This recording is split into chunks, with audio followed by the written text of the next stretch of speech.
Nasir El-Rufai, the former governor of Kaduna State, has blamed cunning politicians and illiterates for the poor leadership in Nigeria.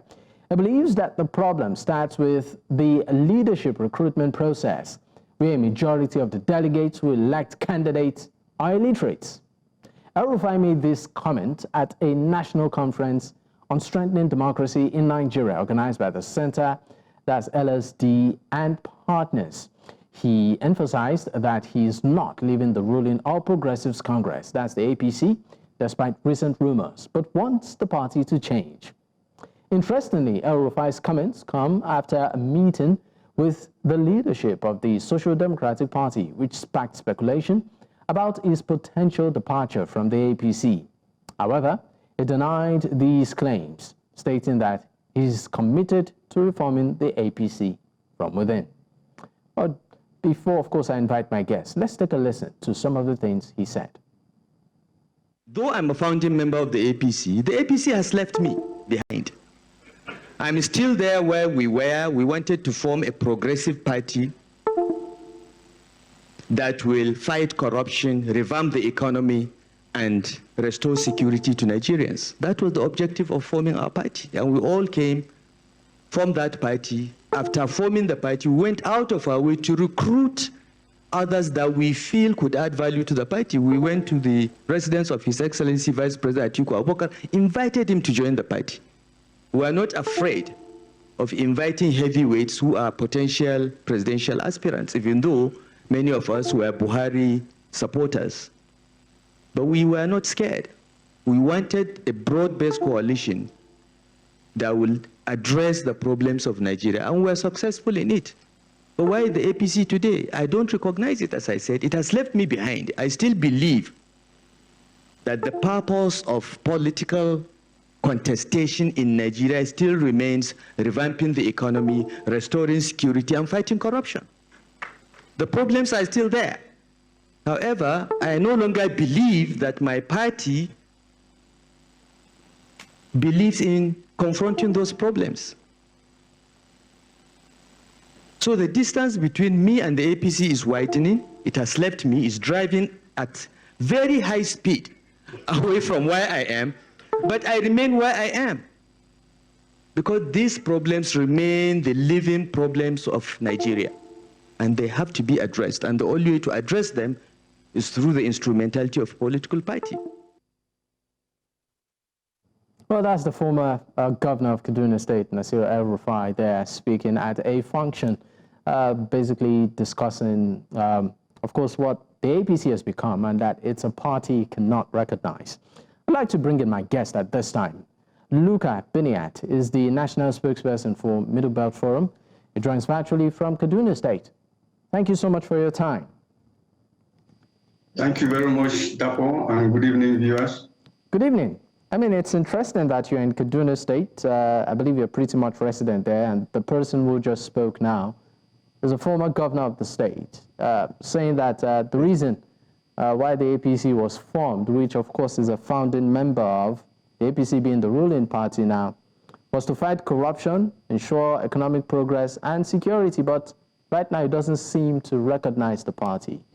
I mean, being a former office holder of a state that you're a resident in, yeah. I mean, does he have the moral standing to challenge what the APC has become now, according to him? Absolutely not, Dapo. Absolutely not. In fact, his ranting is ridiculous as well as it is annoying. And in fact, a clear, contradiction of what he claimed the APC was set up to achieve. If at all there is anybody that did a lot of work to destroy what the APC stands for, as he claimed in that clip that you showed.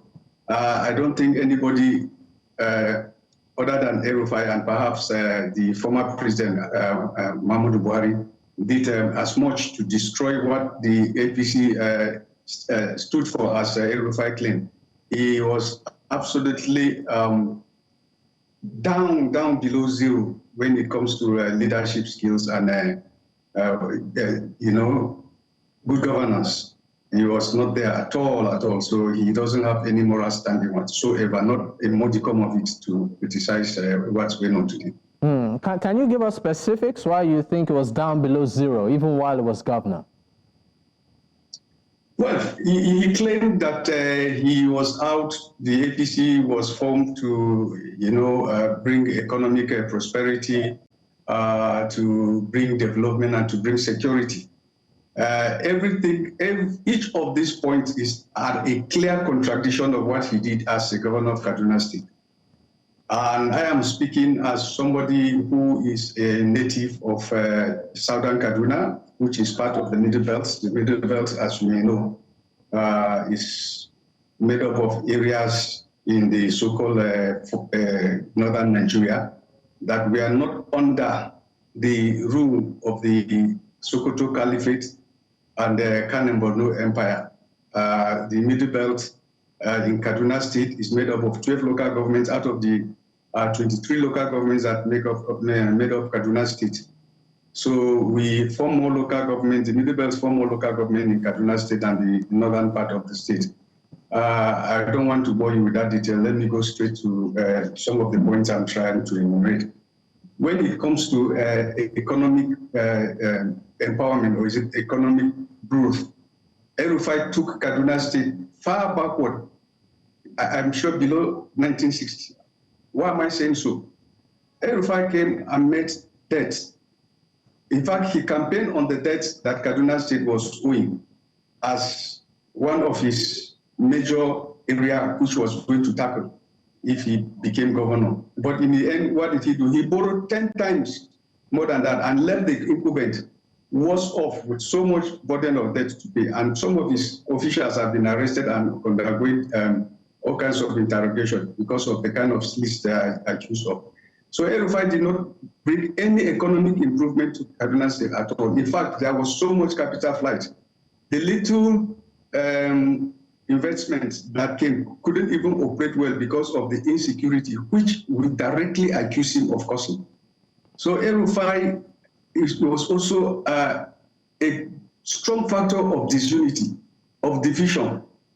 He ruled Kaduna State, part was under what you clearly call the Khmer Rouge rule of the Khmer Rouge of under Pol Pot, or even the Nazism, because the Nigerian press have refused to agree that what is going on in the Middle Belt, especially as we suffered under El-Rufai, was genocide.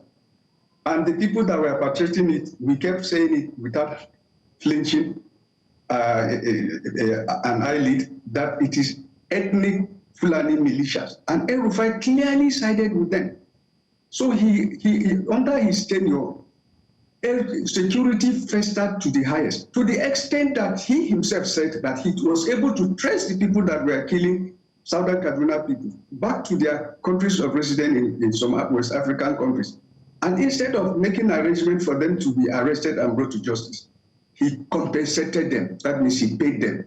But he didn't bring one grain of rice. He didn't construct one tent to keep the hundreds of thousands that have been displaced because of their mass murder of our people. I mean, so in what way, talking of security, I mean, part of his achievement, according to some, is that he introduced some sort of vigilante system to ensure that security is sort of filtered to the grassroots level and pretty much efficient. And you talk about genocide. So I'm trying to, of course... yes, he formed what looked like a vigilante, but if you form a group of boys and girls, and all they could do is to control crowds during gatherings, all they could do is to, they were just like crowd control, and then once a while set up roadblocks and ask you where are you going and all that. No, they were not armed. Like you see what the Southwest states have done. They have go to Zamfara, if you go to Katsina, if you go to even Sokoto, they have recruited young people, volunteers, armed them, gave them military training, and then unleash them on these terrorists. El-Rufai didn't do that. In fact, El-Rufai terrorized all the youth in every community that tried to get some of the cheapest, simplest handguns to protect their communities. He will invade them, arrest them, and make sure they are prosecuted for illegally. Yes, so he did not do, and in fact, anything at all. He ensured that the youth who were trying to defend their communities are disarmed. We are disarmed. All right, let's move away. All sense of responsibility, because I can defend it.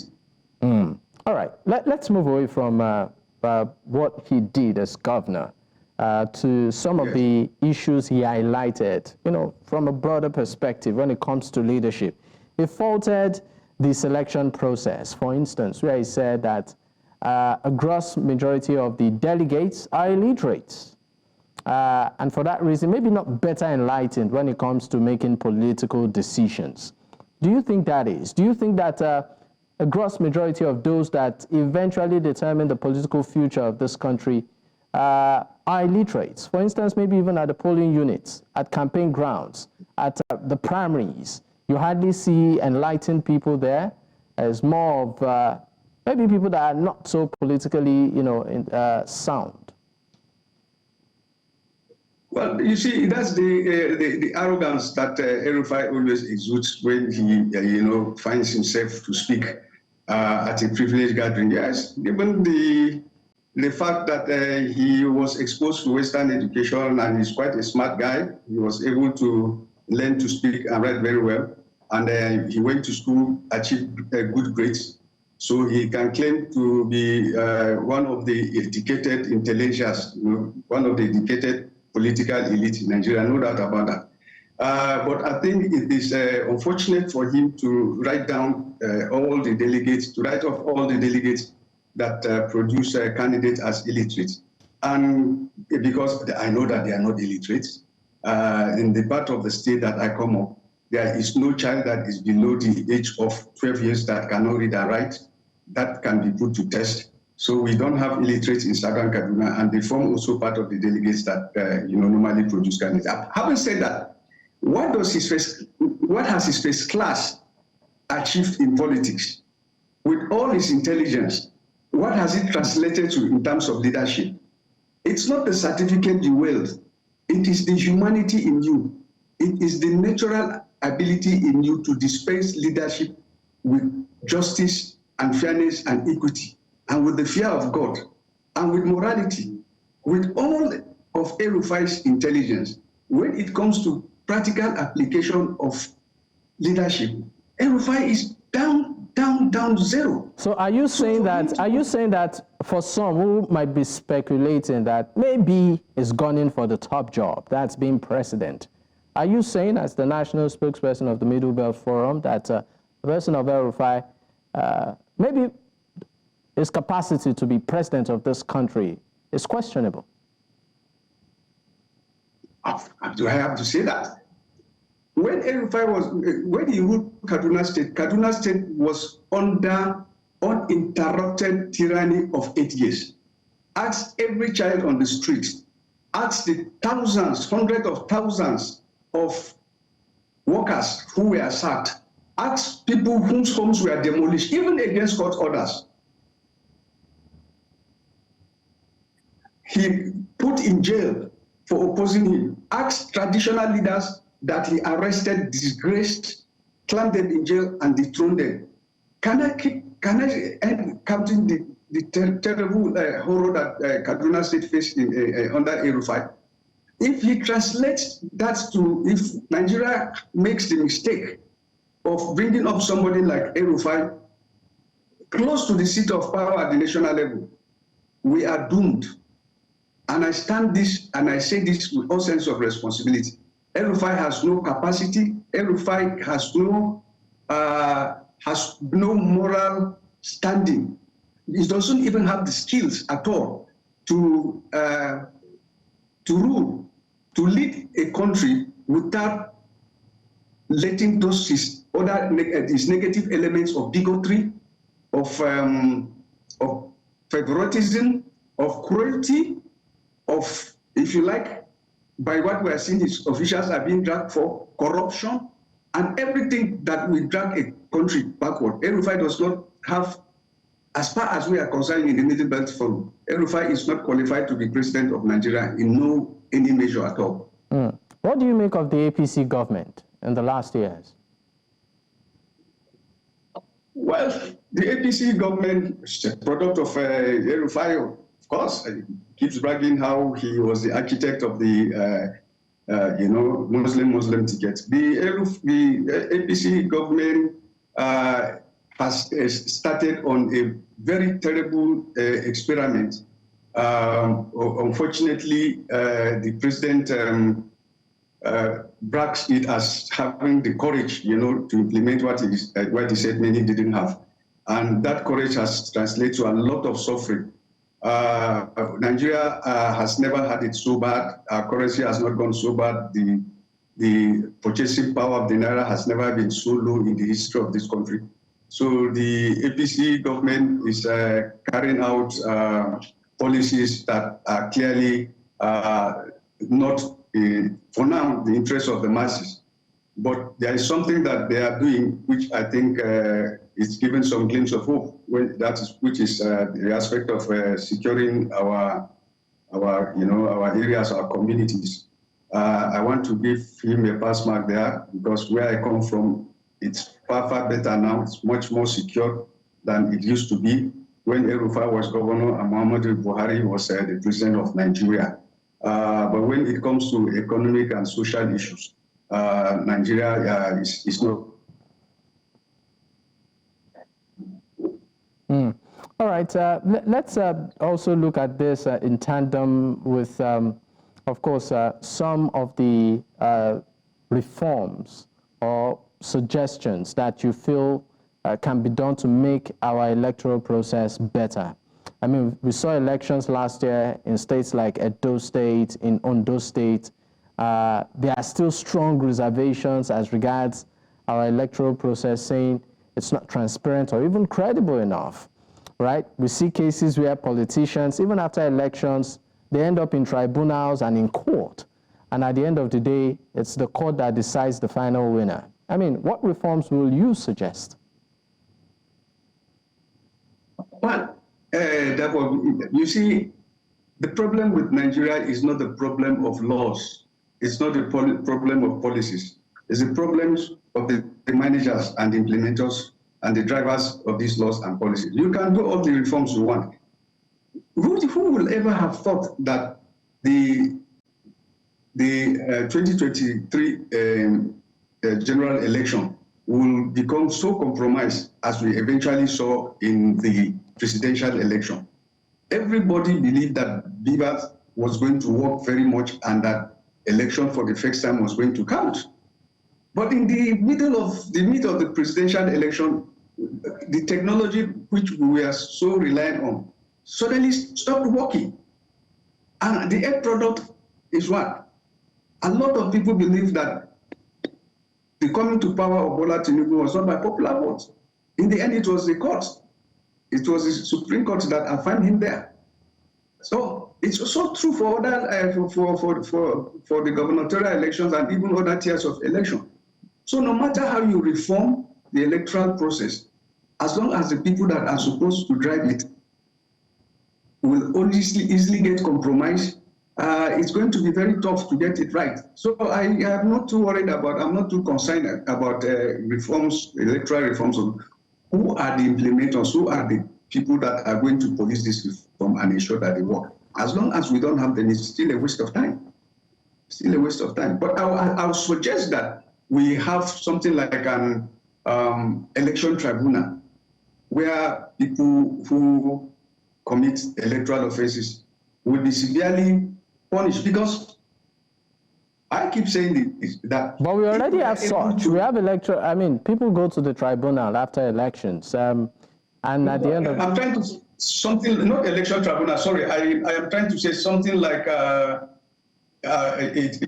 like an offense court or panel. An offense court for, yeah, exactly. An offense court for electoral offenders, a special court for them. That will put them on trial and try them for electoral offenses.